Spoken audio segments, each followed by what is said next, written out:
Hey, what's going on, y'all? It's Patrick Legenzoff. I am a sober investor. We're about to do something that I've never done before, and I hope I don't regret it. The property that we're at right now, I didn't call anybody. I didn't tell anybody that I was coming over here. I am just popping up randomly, and we're about to storm into the door right now and see what the property looks like. We can be walking into something crazy. We can be walking into something unknown, but let's find out together, guys. Carl's. All right, guys.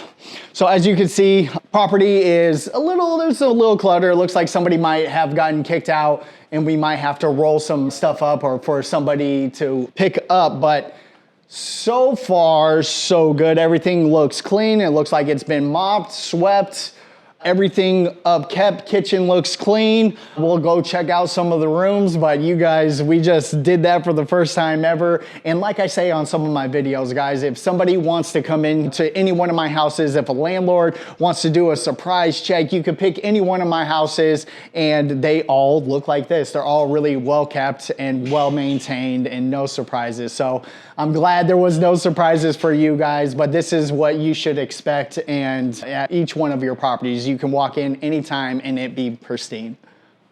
Hey, what's going on, guys? My name is Patrick Legenzoff. I am the sober investor. We're at one of my properties that is a sober living. It's licensed for 10, and I've had this one for about 3 years. My son, he just recently started working for me as an apprentice this past Monday. Today is Thursday, and I'm kind of taking him through the properties and showing him how a house needs to be set up. So that's what we're kind of doing now for an inspection for the Department of Health Services.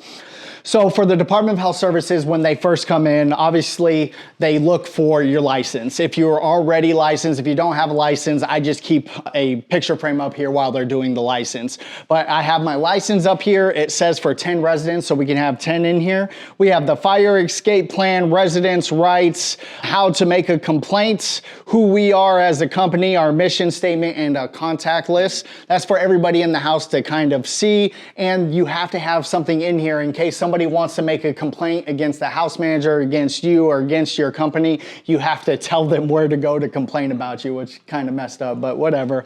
Also, fire extinguishers. I like to have one on every floor if it's multiple floors. If it's a really big house, then I'll put 2 in there. But for the most part, we have one to 2 per floor because I like to put them by the kitchen. But you have to get them tagged. You have to get them inspected and tagged by a professional company because when they come in, they look at this tag and it's only good for a year. So you have to get them inspected every year. This one is good until it's not. This one is actually going to be expired this month. So we're going to have to get that redone. Also on all of the main exits, kind of like this front door here, you see the exit sign, and then you have another exit sign over there. And this is just so in case of a fire, people can see the exit sign. Also, there is an emergency plan in our policies and procedures and also on this fire escape plan. In case of emergency, everybody meets in the front of the house across the street. So there's an emergency plan. Everybody's on the same page. You can count your people in case of a fire.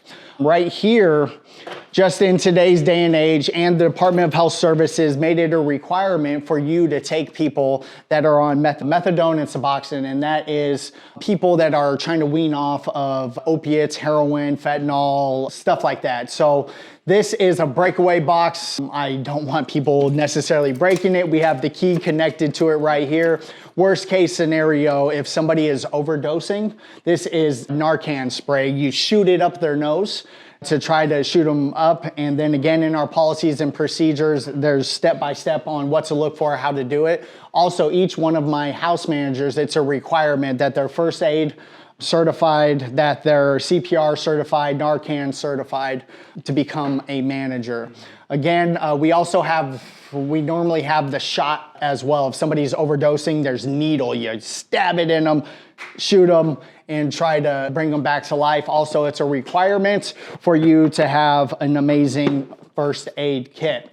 Also, as you can see up here, these nice expensive things, the smoke detector that right there, it is Bluetooth. It's a smoke detector and a carbon monoxide detector, and it's Bluetooth. You'll get different things from different inspectors. I've had people tell me that they have to connect. When one chirps, they all have to chirp, and I've had people tell me no. So just going forward, we just do the ones that are connected through Bluetooth.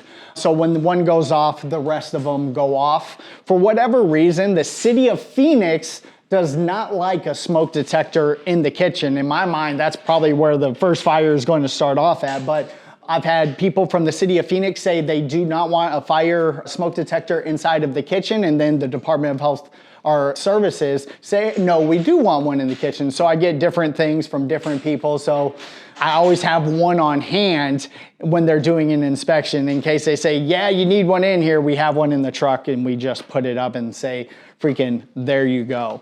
Another thing that they look at when they're doing their inspection is the cleanliness of the stuff that is in here. I don't know if they would pass that necessarily, but I mean, they look under here, they look on here, they look in here, and they make sure that everything is in working order. So they'll turn it on, make sure everything's in working order. They want to make sure everything is clean. Actually, we got hit on this the last time and we fixed it, and it's broke again, guys. There's no handle on this freaking microwave, and we had to fix that the last time for our yearly inspection, and it looks like it is broke again. Here's another fire extinguisher that is tagged, some more smoke detectors. So again, in a room like this for fire safety, we kind of already talked about the space and all of those things. You need a fire smoke alarm in each room, and they want them 3 feet away from, so make sure those are away from the vents. And that's just, as far as fire safety, if you're going into the higher end licensing, they look at the height of windows. If you're doing like a assisted living facility or something along those lines, it has to be ADA approved, meaning people with disabilities, it has to be approved. And that means widening doors, the heights of sinks and toilets are lower. There's that grab bars in the showers and windows. If you're in assisted living, you're in a wheelchair, they want windows to be low enough for an individual to be able to get out of that window that is in a wheelchair. So this one, we did try to get it licensed for a higher level, and they told me that I was going to have to redo every single window in this house, which would have been like $40,000, and I don't even own this property, just to lower the windows, which is freaking crazy. But hey, what's going on, guys? I wanted to give you a story of a successful outcome from one of our initiatives, group homes, sober living homes.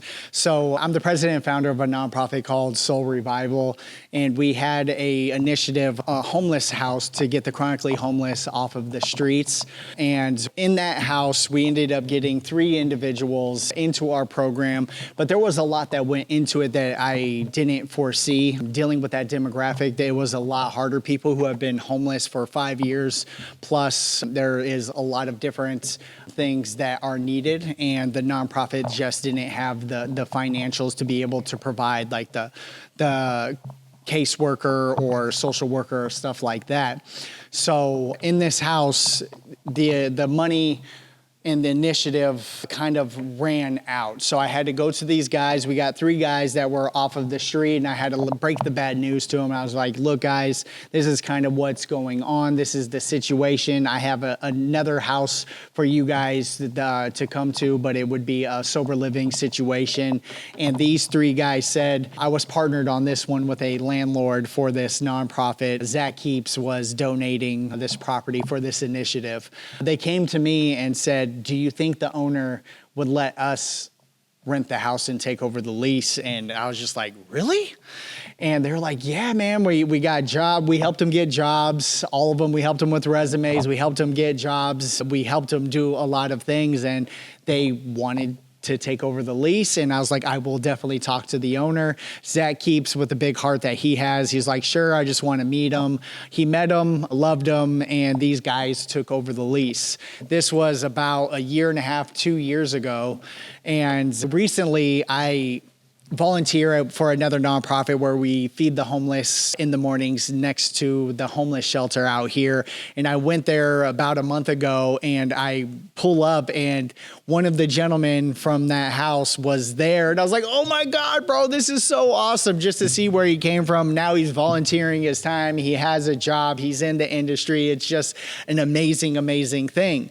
That same gentleman that I seen about a month ago just called me about 5 days ago, and he was just like, hey man, I could really use your help. I'm like, what's going on, man? And he called me for business advice. He said, hey, I started my LLC, but I don't know my next step. Where do I get funding? How do I do this? What's the best way to do that? And he was talking about opening up a sober living and doing it the right way.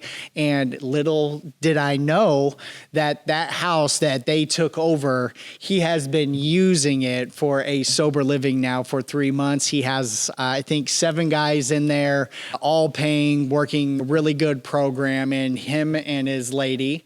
He has a girlfriend, fiance now. They've had a kid since then, and they moved out into their own place.